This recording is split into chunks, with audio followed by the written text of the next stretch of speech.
पति ने अपनी पत्नी को दहेज के लालच में या अन्य किसी वजह से जिंदा जला दिया। बेटे ने बाप को मार डाला।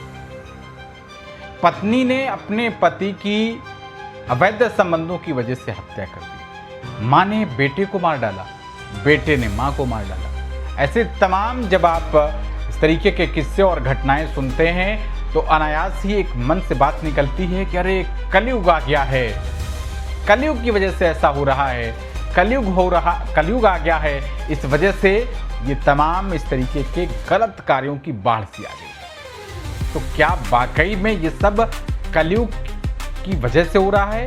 क्या वाकई में इस सब के लिए कलयुग का दोष है? और क्या कलयुग ये जो युग है इतना ज़्यादा खराब है, या सच्चाई कुछ और है, या फिर कलयुग वो हमारे लिए मौका है जिसमें हम प्रभु से बहुत ही आसानी के साथ मिल सकते हैं? क्या है कलयुग की सच्चाई, क्या है कलयुग की कमियां और क्या है कलयुग की सबसे बड़ी एक महत्वपूर्ण अच्छाई? इस वीडियो में हम कलयुग को लेकर चल रही समाज में तमाम भ्रांतियों को लेकर छोटी सी चर्चा करेंगे। गुरुर्ब्रह्मा गुरुर्विष्णु गुरुर्देवो महेश्वरा, गुरु साक्षात् परब्रह्म तस्मै श्री गुरवे नमः। गुरु साक्षात् परब्रह्म तस्मै श्री गुरवे नमः। अपने गुरुदेव भगवान को नमन करते हुए और आप सभी प्रभु प्रेमियों को दोनों हाथ जोड़कर हम पवनीश्वर प्रणाम करते हैं। सिया राम मैं सब जग जानी, करऊं प्रणाम जोरि जुग पानी। श्री सीताराम का अंश मानते हुए आप सभी प्रभु प्रेमियों को दास पवनेश्वर का दोनों हाथ जोड़कर प्रणाम। और जैसा कि कलयुग के ऊपर आज हम इस वीडियो में चर्चा करने वाले हैं। कोई भी गलत काम होता है, कहीं ना कहीं से ये आवाज़ सुनने को मिल ही जाती है कि अरे कलयुग चल रहा है, इसीलिए इस तरीके का गलत कार्य हो गया। कलयुग चल रहा है इसीलिए माता ने अपने बेटे को मार डाला। कलयुग चल रहा है इसलिए भाई ने भाई को मार डाला। कलयुग चल रहा है इसलिए पति ने पत्नी को मार डाला। कलयुग चल रहा है इसीलिए पत्नी ने अपने पति को मार डाला। इस तरीके की जो बातें आती हैं, इसमें कलयुग का कोई दोष नहीं है। प्रभु प्रेमियों, कलयुग वो युग है जो बाकी 3 युगों की अपेक्षा बहुत बेहतर है कुछ मायनों में। अब वो मायने कौन से हैं, वो कौन से ऐसे काम हैं जिनमें कलयुग बहुत अच्छा है? तो आइए चौपाइयों के माध्यम से हम आपको मार्गदर्शन कराते हुए श्री रामचरितमानस के आश्रय में इस बात को प्रमाणित करने की कोशिश करते हैं। जी हाँ, तो सबसे पहले अन्य युगों की बात करते हैं। सबसे पहला युग क्या युग? कृतयुग, जिसको कहा जाता है कृतयुग या फिर सतयुग। सबसे पहला युग तो कृतयुग सब जोगी विज्ञानी, करि हरि ध्यान तरहि भव प्राणी। सतयुग जो है वो जोगी यानी कि योगियों और विज्ञानियों का युग है। सब जोगी विज्ञानी, सब उसमें योगी और विज्ञान की प्रतिभा वाले लोग रहते थे और वो सालों साल तपस्या करते रहते थे, रिसर्च करते रहते थे। इसीलिए रिसर्च जो शब्द बना है वो ऋषि से बना है। ऋषि अर्थात रिसर्च करने वाले अर्थात ऋषि। तो ये जो रिसर्च शब्द आया है ये ऋषि से ही आया है। और सतयुग में सभी लोग जो थे वो विज्ञानी होते थे, विज्ञान की जानकारियां रखते थे। इसीलिए कहा गया है कि कृतयुग सब जोगी विज्ञानी। और क्या करते थे वो ध्यान करते थे योग के माध्यम से और भव सागर से तर जाते थे। ये था हजार साल लोगों ने तपस्याएं की, कई हजारों साल तपस्याएं की हैं, तब जाकर कहीं उनको उनकी अपनी जो मनवांछित जो उनकी इच्छाएं थी वो पूरी हुई। अब सतयुग के बाद आता है दूसरा युग त्रेता युग, जिसमें भगवान श्री राम का अवतार हुआ है। अवतारी ही हैं वो, खुद भगवान श्री राम ने इस त्रेता युग में पृथ्वी पर अवतार किया। लेकिन इससे पहले सतयुग में भी लिया था। कब लिया था ये भी आपको बताएंगे। तो त्रेता युग की क्या विशेषता थी कि त्रेता विविध यज्ञ नर करहीं।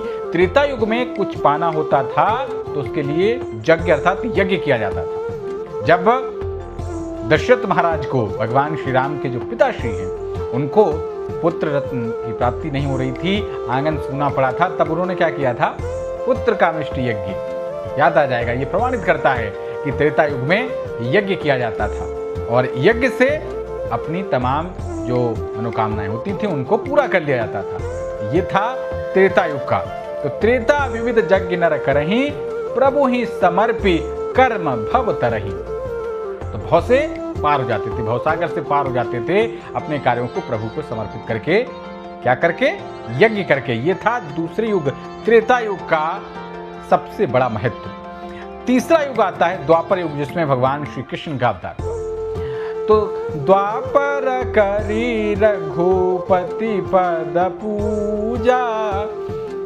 सतयुग में क्या होती थी, तपस्या। फिर जो फल सतयुग में तपस्या से प्राप्त होने वाला होता था, अगले युग में उतनी उम्र नहीं रह गई तो लोग, क्योंकि उसमें हजारों हजार साल तपस्या करनी पड़ती थी, तो यज्ञ करने लगे और यज्ञ के माध्यम से उनकी मनोकामनाएं पूरी हो जाती थी। फिर तीसरा युग आया, द्वापर युग आया जब, तब द्वापर में क्या था, पूजा माध्यम बन गई अपनी मनोकामनाओं को पूरा करने का। तो द्वापर करी रघुपति पद पूजा और नर भव तरहि उपाय न दूजा। इसके अलावा और कोई दूसरा तरीका नहीं था भवसागर से पार होने का। और अब आया है कलयुग, जिसमें हम सब लोग जी रहे हैं। कितना ही ये बीते युग, जो 3 युग बीत गए, अच्छे हों, लेकिन हमारे इस कलयुग से अच्छे नहीं हैं। अगर आप पॉजिटिव तरीके से, सकारात्मक नजरिए से देखेंगे तो आपको ज्ञात होगा। आप कहेंगे कैसे? तो जो आपको प्रभाव, जो आपको काम तपस्या, उसके बाद यज्ञ और पूजा से प्राप्त होता था, अब कलयुग में वो रह नहीं गया, क्योंकि इतनी लंबी उम्र नहीं रह गई कि तपस्या कर ली जाए, इतनी शुद्ध सामग्रियां नहीं रह गई कि यज्ञ कर लिया जाए। यज्ञ में जो भी समर्पित किया जाता था, आज की डेट में, आज की तारीख में, आज के दिन अगर आप उसको लेने जाएंगे तो आपको अशुद्ध ही मिलेगा, शुद्ध नहीं मिल सकता। और जब जो चीज शुद्ध नहीं होगी, उसका फिर शुद्ध फल आपको कैसे मिलेगा? और अब आती ये बात पूजा की, जो कि द्वापर युग में होता था। तो पूजा में भी अब हम लोगों का मन बहुत विचलित होता है। पूजा में आप 10 मिनट के लिए बैठिए, आपका मन शांत नहीं रह पाता, कहीं से कहीं भाग जाता है। तो हमारी इंद्रियां हम पर इतनी हावी हो गई हैं कि पूजा भी नहीं रह गई। तब क्या आया कलयुग में? सबसे अच्छी बात कि कलयुग जोग न यज्ञ न ज्ञाना, न योग करना है, न यज्ञ करना है, न ज्ञान की आवश्यकता है। और एक आधार राम गुण गाना, एक ही आधार, एक ही बेस है कि प्रभु राम के गुण गाते रहिए और उनका गुणगान सुनते रहिए। इसी से आप वही फल प्राप्त कर लेंगे जो तपस्या करके, जो यज्ञ करके, जो पूजा करके प्राप्त होता था। और एक और इसकी चौपाई इस बात को प्रमाणित करती है कि कलयुग केवल हरि गुण गावत नर पावहि भवथा। ये कलयुग में एक ही साधन है, क्या? कि हरि गुण गाहा, प्रभु के गुणगान करिए, उनकी लीलाओं का गान करिए। गुण अर्थात क्या? उनकी लीलाओं में ही उनके गुण छुपे हुए हैं और इसी से आप भवसागर से तर जाएंगे। एक चौपाई और भी कही जाती है, साधु शाही में ये चौपाई चलती है। हालांकि ये चौपाई किसी ग्रंथ में नहीं है, लेकिन कहते कहते ये चौपाई लोग समझ लेते हैं। लोग कहते हैं कि कलयुग केवल नाम आधारा, सुमिर सुमिर नर उतरहि पारा। कि कलयुग में केवल नाम आधार है, उसको सुमिरते सुमिरते लोग भवसागर से पार जाते हैं। लेकिन ये किसी ग्रंथ में लिखी हुई चौपाई नहीं है। शुद्ध जो चौपाई, जो शुद्ध भाव है, जो भगवान शंकर के द्वारा रचित और गोस्वामी तुलसीदास जी के द्वारा प्रकाशित श्री रामचरितमानस है, सबसे आसान भाषा में उसमें ये साफ लिखा हुआ है कि कलयुग केवल हरि गुण गाहा। केवल आप प्रभु के लीलाओं का गान करेंगे और गावत नर पावई भवथाहा, तब भी आप इस भव सागर से तर जाएंगे। ये कलयुग की एक सबसे बड़ी विशेषता है। अब आप कहेंगे कि भव सागर क्या? बहुत आसान। आप क्या बार बार भव सागर की बात आ रही है? भव का मतलब यही संसार सागर। संसार में जैसे सागर में बहुत सी जीव जंतु रहते हैं, बहुत सारी कठिनाइयाँ होती हैं, अनंत होता है सागर, उसको पार करना सबके वश की बात नहीं होती। और इसी तरीके से हम इस संसार में आए हैं तो ये भी हमारे लिए एक सागर की, समुद्र की तरह है। इसमें भी कदम कदम पर बहुत सारी चुनौतियां हैं। जैसे समुद्र में बहुत खतरनाक जीव जंतु होते हैं, ऐसे ही इस संसार में भी बहुत सारी खतरनाक इच्छाएं हैं हमारे अंदर ही। बैठे बैठे जाने कितने तरीके की इच्छाएं कितनी उचित और कितनी अनुचित होने लगती हैं, इसीलिए इसको भी संसार कहा गया है। आपने अक्सर सुना होगा कि जब कोई जो धर्मगुरु होते हैं उनके पास जब हम पहुंचते हैं तो वो उनसे कहते हैं कि आयुष्मान भव, भव शब्द आया, पुत्रवती भव, धनवान भव, ऐश्वर्यवान भव। तो ये जो भव बार बार कहा जाता है, इसका अर्थ यही है कि ये भव सागर है, बार बार आपको ये सारी चीजें पानी है। तो ये जो सारी चीजें पानी है, ये कैसे बहुत ही आसानी के साथ आपको ये सारी चीजें प्राप्त होंगी, उसका सबसे अच्छा जो धार्मिक आध्यात्मिक उपाय है वो है हरि गुण गाहा। प्रभु के गुणों का गान कीजिए, और अगर आप गान नहीं कर सकते हैं तो प्रभु के इस लीला चरित्र को सुनिए, वही प्रभु के गुण है। और इसके साथ साथ कलयुग की एक सबसे बड़ी विशेषता कि अगर आप किसी अन्य युग में किसी की बुराई सोच लेंगे तो आप करेंगे नहीं, केवल सोच लेंगे तो आपको करने के बराबर पाप लग जाएगा कि आपने सोच लिया अर्थात आपने कर दिया। लेकिन कलयुग की विशेषता है कि अगर आप जाने अनजाने किसी कुसंगति की वजह से किसी के प्रति आपके मन में गलत विचार आ गए, आपने गलत सोच लिया, तो केवल सोचने मात्र से आप पर उसका पाप नहीं लगेगा। जब तक कि आप उसको करेंगे नहीं तब तक कर्म में नहीं लाएंगे। इसीलिए ये कर्म प्रधान युग है। जब तक आप कर्म में नहीं लाएंगे तब तक आप पर उसका पाप नहीं लगेगा। तो ये इसकी आप एक चौपाई है जो सिद्ध करती है इस बात को कि कलिकर एक पुनीत प्रतापा और मानस पुण्य होए नहीं पापा। कलिकर एक पुनीत प्रतापा, ये कलि अर्थात कलयुग का एक सबसे बड़ा प्रताप है, महिमा है, क्षमता है, या आप कहें कि ये गुण है क्या कि मानस पुण्य होए। मानस अर्थात आपके मस्तिष्क से सोचने से तो पुण्य हो जाएंगे। आप कोई गरीब भिखारी जा रहा है, आप मन में सोचते हैं कि अगर मेरे पास इतने पैसे होते कि मैं इसको आज 10,000 रुपए का इसको राशन दिलवा देता।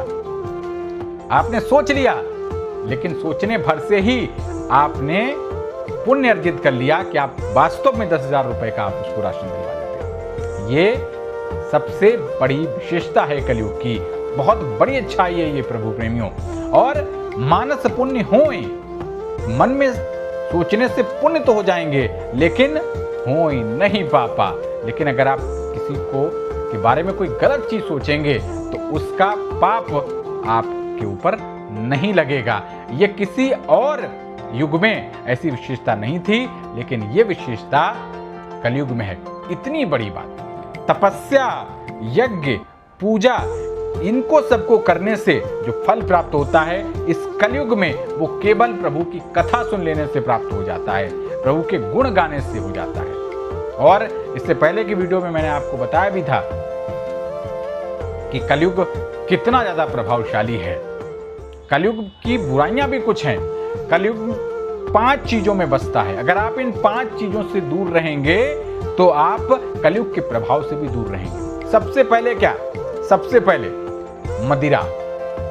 मदिरा से कलयुग जो है वो मदिरा में बसता है। दूसरा, मांस में बसता है। मांसाहार कर रहे हैं, कलयुग का आपको दोष लग जाएगा। मांसाहार नहीं कर रहे हैं तो कलयुग के इस प्रभाव से आप दूर रहेंगे। मदिरा, मांस, जुआ, द्रुत क्रीड़ा, अगर आप जुए से दूर रहते हैं तो आप पर कलयुग का असर नहीं पड़ेगा। और इसके बाद व्यभिचार, अगर आप पराई स्त्री, जो अवैध संबंध कह जाते हैं, पराई स्त्री पराई पुरुष से दूर रहते हैं, तब भी आप कलयुग के प्रभाव से जो कुप्रभाव है उसका, उसके साइड इफेक्ट हैं, उसके दोष हैं, उससे दूर रहेंगे। और अंतिम जो आपको सोचने पर भी विचार कर सकता है लेकिन सत्य है, ग्रंथों में लिखा हुआ है, वो है सोना, गोल्ड, स्लीप नहीं, गोल्ड, सोना। अगर आप सोने का भी त्याग करेंगे, सोने की जगह पर आपके पास अगर अच्छे पैसे हैं, आप हीरा पहनिए, डायमंड पहनिए, उससे आप महंगी धातु पहनिए, लेकिन सोना जो होता है, सोना में भी कलयुग का वास होता है। ये 5 स्थान है जहां पर कलयुग पाया जाता है। राजा परीक्षित से जब कलयुग ने, वो एक लंबी कथा, वीडियो लंबी हो जाएगी, लंबी कथा फिर कभी बताएंगे, तो कलयुग ने ये 5 स्थान राजा परीक्षित से मांगे थे, जिसमें मदिरा, मांस, जुआ, अवैध संबंध और सोना, ये 5 चीजें। और सोना जैसे ही कहा था वैसे ही कलयुग जाकर राजा परीक्षित के मुकुट में सवार हो गया था। और उसके बाद फिर उन्होंने जो मरा हुआ सांप डाला, उसके बाद फिर भागवत की कथा हुई, वो सब सारी चीजें हैं। तो आप ये मान के चलें कि अगर आप इन 5 चीजों से दूर रहते हैं तो आप कलयुग के दुष्प्रभाव से दूर रहेंगे। और कलयुग की सबसे बड़ी विशेषता कि आप मन में जो किसी का अच्छा सोच लेंगे उसका पुण्य आपको मिल जाएगा, लेकिन मन में अगर गलती से किसी के प्रति आपने बुरा सोचा तो उसका पाप नहीं लगेगा। और तपस्या, यज्ञ, पूजा का फल आपको केवल प्रभु के मंत्र से ही मिल जाएगा। जी हाँ, केवल प्रभु के हरि गुण गाने से। कलयुग केवल हरि गुण गावत नर पावहि भवथा। आप इसी तरीके से जो भी आपके सामने समस्या आ रही हैं, इनकी था पालेंगे, अर्थात इनसे पार हो जाएंगे। तो प्रभु प्रेमियों, ये कलयुग की विशेषता है, इसलिए कलयुग को इतना ज्यादा बुरा नहीं कहना है। अगर आप इन 5 चीजों से दूर रहते हैं तो कलयुग आपका कुछ नहीं बिगाड़ पाएगा। कलयुग की जो अच्छी चीजें हैं उनका आप लाभ लेने का प्रयास कीजिए। इन्हीं शब्दों के साथ मैं अपनी वाणी को विराम देता हूँ। भगवान महाकाल और भगवान राम आप पर खूब कृपा करें, आपकी सभी उचित मनोकामनाओं को जल्द से जल्द पूरा करें। जय श्री राम, जय श्री राम, जय श्री राम।